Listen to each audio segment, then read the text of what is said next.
Bonsoir les crasseux. Du coup, je viens vous râler dessus parce que vraiment, cette histoire, j'avais mis mon cœur, mais vraiment, il y a des personnages qui méritent des cure-dents dans les voies du Seigneur et sans leur consentement.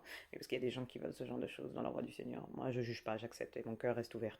Non, je parle de ceux qui le méritent mais sans consentement. Ce personnage à qui on cache Jésus là, c'est le cas. En gros, grosso modo, le tonton ici présent là, c'est bref, un prince élu selon la réincarnation de je ne sais pas quoi. Bref, un élu, d'accord? Et ces élus-là, ils deviennent rois dès qu'ils se réveillent, parce que oui, ils dormaient au fond d'un étang. Ne cherchez pas à comprendre, ok?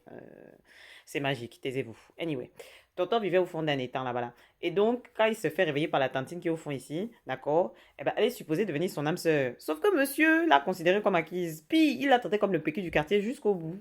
Sauf qu'à la fin, là, quand tantine était déjà au bout du bout du bout du bout, et qu'elle a compris que quoi qu'il arrive, là, il ne la prendrait pas comme reine, bah, elle a décidé de rejoindre ses ancêtres, si vous voyez ce que je veux dire. Fin, de plante à fin, monsieur n'a pas digéré l'information et il a décidé de faire revenir le temps parce que du coup, il a pris conscience que, en fait, là, il méprisait tellement Lago que Lago n'est plus là.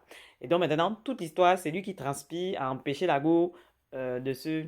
Sauf que bon, clairement, Tantine est dépressive parce qu'elle est là en mode, moi j'ai mis fin au game pour pouvoir me reposer ici dans les lieux et toi tu es là à m'agripper alors qu'on sait tous les deux que tu n'en as rien à faire de ma personne en fait.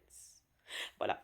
Pour ceux qui veulent un truc comme ça, où votre cœur est en l'air, vous êtes investi, et en même temps vous dites, comment ils vont finir ensemble? Mais en même temps, est-ce qu'elle va lui pardonner un jour? Est-ce qu'il va réussir à lui prouver qu'il a des sentiments pour elle? Si c'est ça vos maisons, d'accord?